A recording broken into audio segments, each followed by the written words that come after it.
साहब इस बार कांग्रेस पार्टी चुनाव जीतेगी। 2019 में वही प्रत्याशी जो इस बार भारतीय जनता पार्टी से हैं, कांग्रेस पार्टी की ओर से चुनावी मैदान में हार का सामना करते हैं। इस बार बीजेपी से हैं चुनावी मैदान में। अब कांग्रेस को लग रहा है कॉन्फिडेंस ऊपर है कांग्रेस का? बिल्कुल कांग्रेस का कॉन्फिडेंस ऊपर है। वो प्रत्याशी तो बाहर ही हैं और वो इस क्षेत्र के तो निवासी हैं नहीं, और इस क्षेत्र में आना कभी होता नहीं है। और 5 साल में जिस दिन से हार के गए हैं उसके बाद सिर्फ अभी आए हैं चुनाव लड़ने में।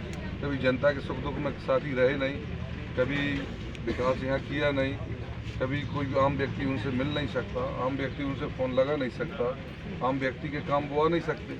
तो इसलिए कोई ऐसा विषय नहीं है, उनको कोई वोट नहीं देगा, सब कांग्रेस पार्टी को। क्या कमियां कांग्रेस पार्टी को लग रही हैं जिसको लेकर अब कांग्रेस चुनावी मैदान में है, जिस पर काम करना है?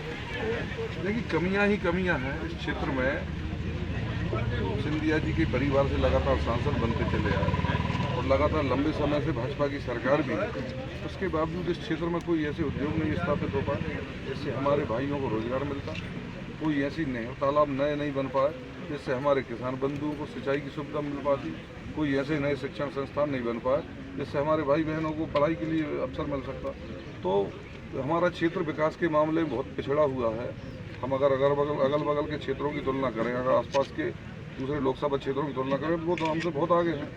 तो ये स्थिति हमारे क्षेत्र की है, बहुत पिछड़ा हुआ क्षेत्र है और इसको पिछड़ा करने में उन्हीं जो प्रत्याशी हैं भाजपा के उनका ही हाथ रहा है।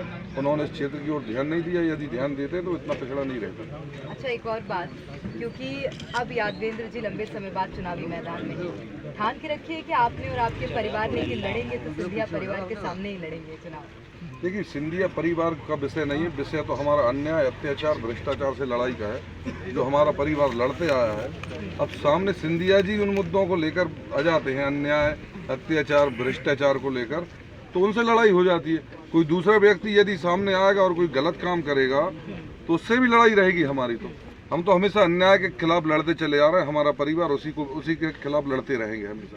कांग्रेस मुश्किल दौर में है, अभी एमपी में आपको क्या लग रहा है? बिल्कुल कांग्रेस मुश्किल दौर में नहीं है। गुना लोकसभा से तो बहुत बड़े अंतर के साथ कांग्रेस जीतने वाली है और एक एक मतदाता यहाँ हर जगह प्रत्याशी और कार्यकर्ता तो चुनाव लड़ते ही हैं, लेकिन गुना लोकसभा क्षेत्र का एक एक मतदाता चुनाव लड़ने का काम कर रहा है कांग्रेस के पक्ष में। शुभकामनाएं। धन्यवाद।